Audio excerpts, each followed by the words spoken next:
Welcome back to Old Saw. I'm JD Adler, your host here at Old Saw, where we recite every week, every episode, another story from the complete fairy tales of the brothers Grimm. 242 stories in the complete fairy tales, collected and translated by Jack Zeitz. He claims is the most complete, most accurately translated from the original German into English. I'll leave it up to the audience to decide about those claims. They're illustrated by John Gruelle. Some beautiful illustration. We go through these one by one. Today, this episode, we are doing The Three Snake Leaves. One of the lesser known stories. It is story number 16 in this collection of 242. So without further ado, episode number 16, The Three Snake Leaves. Once upon a time, there was a poor man who could no longer provide enough food for his only son. Therefore the son said, "Dear father, you're having such a hard time and I'm becoming such a burden that I prefer to go away and try to earn a living by myself." The father gave him his blessing, but was greatly saddened to see him depart. The king of a powerful country was waging war when all this occurred, and the young man enlisted in the king's army and went over to fight. When he approached enemy territory, a battle was being fought, and there was a great deal of danger. The air was filled with bullets striking his comrades, who fell dead on all sides. When the commander as well was killed, the survivors wanted to flee the field. But the young man stepped forward and encouraged them to keep fighting. "We shall not let our fatherland be destroyed," he cried out. The others followed him as he charged forward, and they defeated the enemy. When the king heard that he owed his victory to the young man alone, he promoted him above all the others, gave him great treasures, and made him the most important person in his kingdom. Presumably, other than the king himself, but anyway. The king had a daughter who was very beautiful, but also very strange. For she had made a vow that she would accept as her lord and master only a man who would let himself be buried alive with her if she should die first. If he really loves me with all his heart," she said, "why would he want to continue living?" She was prepared to do the same in return, and if he were to die first, she would let herself be buried in the grave with him. This strange vow had scared away all suitors up to that time, but the young man was so infatuated by her beauty that he did not care about anything else and asked her father for her hand. "Do you know what you must promise?" the king asked. "I shall have to be buried alive in her grave if I survive her," the young man said. "But my love for her is so great that I don't care about that danger." The king gave his consent, and the wedding was celebrated with great splendor. After this, the couple lived happily and were contented with each other for some time. But then, the young queen fell seriously ill, and no doctor could help her. When she lay dead, the young king remembered the promise he had been obliged to make, and he shuddered at the thought of being buried alive. However, there was no escape. The old king had all the gates posted with guards, and it was impossible for his son-in-law to avoid what fate had in store for him. When the day came for the queen's body to be buried in the royal vault, he was led down to the crypt with it, and the door was bolted and locked behind him. In the vault, next to the coffin, was a table, and on it were 4 candles, 4 loaves of bread, and 4 bottles of wine. As soon as the provisions were used up, the young man would perish from starvation. So there he sat, full of sorrow and grief. Each day he ate just a little bit of bread and drank just a swig of wine. Yet he saw death coming closer and closer. Once, as he was staring into space, he saw a snake crawling from a corner of the vault and heading towards the dead body. Since he thought the snake was coming to gnaw on the body, he drew his sword and said, "As long as I live, you shall not touch her." And he cut the snake into 3 pieces. After a while, another snake came crawling out of the corner, but when it saw the first one lying dead and cut to pieces, it went back to where it came from.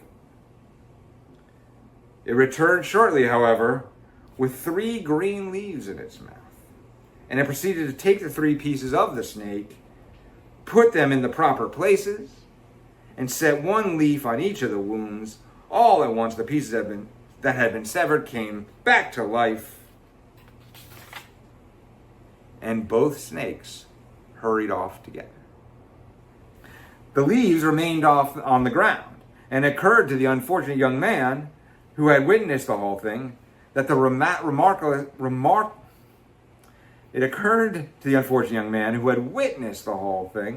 miraculous power of the leaves that had brought the snake back to life might also be able to help a human being. So he picked up the leaves, placed 1 on his dead wife's mouth, and the other 2 on her eyes. No sooner had he done this than the blood began to stir in her veins, rose up into her pale face, and gave her cheeks a rosy color. Then she took a deep breath, opened her eyes, and said, "Oh God, where am I?" "You're with me, dear wife," he answered, and he told her how everything had happened and how he had brought her back to life.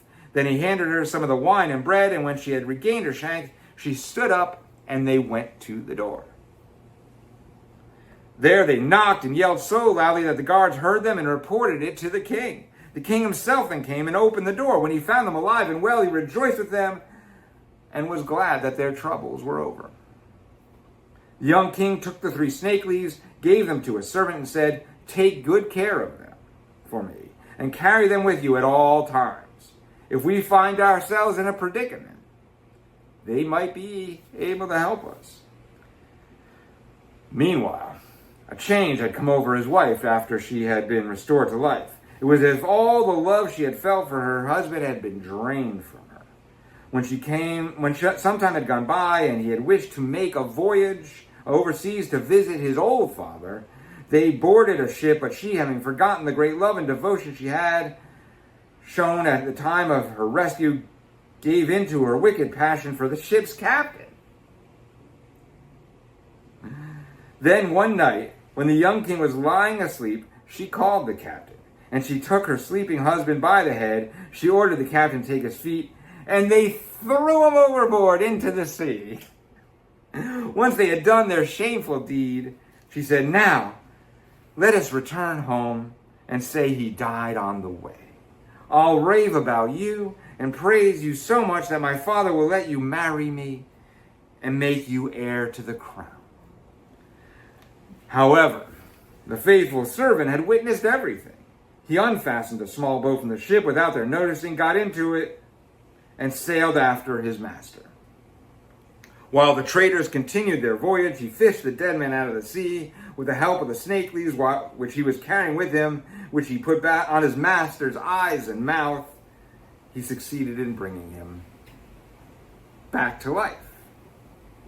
Now the 2 of them rowed day and night with all their might, and their little boat sailed so swiftly over the sea that they reached the old king before the others. The king was puzzled when he saw them coming back alone, and he asked what had happened to them. When he learned about his daughter's treachery, he said, "I can't believe she would do such an awful thing. But the truth will soon come to light." He ordered the young king and his servant to hide in a secret chamber and not to let themselves be seen by anyone. Soon after, the big ship came sailing home, and the godless woman appeared before the father with a troubled expression. "Why have you come home alone?" he asked. "Where's your husband?"